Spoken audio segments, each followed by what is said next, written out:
27 রোজার রাতে সন্তান ফোন দিয়া বলে, বাবা আমি আগামীকাল রওনা দিলে রাত 2টা-3টায় গিয়া ঢাকায় নামবো, আমি সাহারি তোমাদের সঙ্গেই খাবো। মা বসে আছে, মায়ের সন্তানের বাবাও বসে আছে, সন্তান আসবে। রাত্র 2টা-3টা হয়ে গেছে, সাহারির সময় হয়ে গেছে, সন্তানের খবর নাই। শেষ টাইমে মা বাবা সাহারি খেয়ে ফজরের নামাজ পড়ে দরজার মধ্যে অপেক্ষা করতেছে, সন্তানের খবর নাই। 8টা, 9টা, 10টা বেজে গেছে, মায়ের মনটার ভালো লাগে না। স্বামীকে ডেকে বলে, স্বামীরে আমার সন্তান কই, আমার মনটা ভালো লাগে না, একটা ফোন লাগাও। স্বামী ডাক দিয়া বলে, চিন্তা করো না, ঈদের সময় যানজট থাকতে পারে, চলে আসবে। কিছুক্ষণ পর বাবার মনটাও ভালো লাগে না, বাইরে নেমে পায়চারি করতেছে। হঠাৎ করে একটা ফোন চলে আসছে। সন্তানের ফোন দেখে বাবার সে কি আনন্দ। ফোন রিসিভ করে যখনই সালাম দিল, অপর প্রান্ত থেকে সালামের উত্তরে সন্তানের কণ্ঠ পাওয়া যায় না। বাবা ডেকে বললেন, বাবা তুমি কে? এটা তো আমার সন্তানের কণ্ঠ নয়, তবে মোবাইলটা আমার সন্তানের। ওপার থেকে ডাক দেয়া বলে, আপনি কি এই লোকেই মোবাইলওয়ালার বাবা? বলে, হ্যাঁ। আপনি এখনো বাড়িতে কি করেন? আপনার যেই সন্তান ঢাকা থেকে গাড়ি নিয়া 2500-এর দিকে রওনা দিয়েছিল, ওই গাড়িটা 2500 পৌঁছতে পারে নাই। পথিমধ্যে সংঘর্ষে রাস্তার মধ্যেই অনেকগুলো মানুষ মারা গেছে, অনেক যুবকও তার মধ্যে আছে। রাস্তার পাশে সাদা কাপড় দিয়া ঢাকা।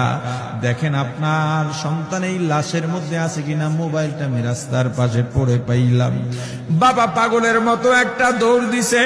মা মনে করছে সন্তান বুঝি কাছাকাছি চলে আসছে।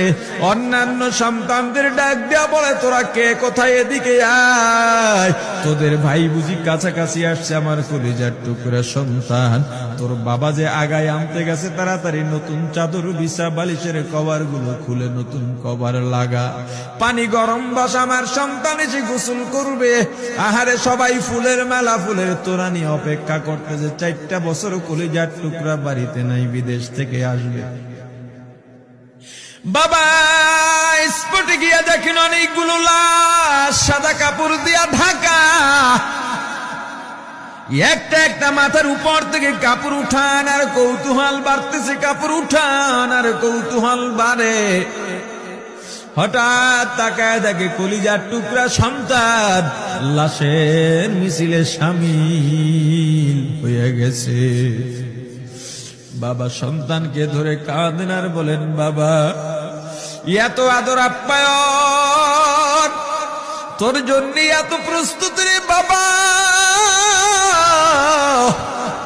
তোর মা তোর পথে বসে আছে রে বাবা, কি জবাব দিব বল? তুই যেদিন রওনা দিয়ে বিদেশ চলে গেলি, তোর মা সারা রাত ঘুমায় নাই, দরজায় গিয়া তোর পথের দিকে তাকা রইছে। কত রাত আমি মা আমি বাবা দেখলাম, তোর মা গভীর রাতে বিছানায় নাই। খুঁজতে খুঁজতে দেখলাম দরজায় গিয়া তোর মা কাঁদে। কত রাত তোর মা তোর জন্য নামাজ পড়তে পত্রে রাত্রটা নির্ঘুম কাটায় দিছে রে বাবা। কত রাত তোর মা তোর জন্য দোয়া করতে করতে নির্ঘুম রাত্র কাটায় দিছে। এই 4 বছরে 8টা ঈদ, ঈদের সময় আমরা নতুন কাপড় কিনছি, নতুন কাপড় পরছি। তোর মায়ের জন্য আমি নতুন শাড়ি এনে খাটের উপরে রাখলাম। ঈদের নামাজ পড়ে এসে দেখি কাপড়টা খাটের উপরেই আছে। তোর মা প্রথম ঘরেও নাই, মাঝের ঘরেও নাই, পেছনের ঘরেও নাই। খুঁজতে খুঁজতে গিয়া দেখি তোর মা কিচেন রুমে আছে। ওই নাস্তা নাড়াইতেছে, দুধ নাড়তেছে, দুধ উতলাইয়া পুইরা যাইতেছে, খবর নাই। আমি তাকায় দেখলাম তোর মায়ের 2 চক্ষু দিয়া টপ টপ করে পানি পড়তেছে। ডাক দিয়া বললাম, ওরে বিবি, ঈদের দিনে তুমি কেন কাঁদো?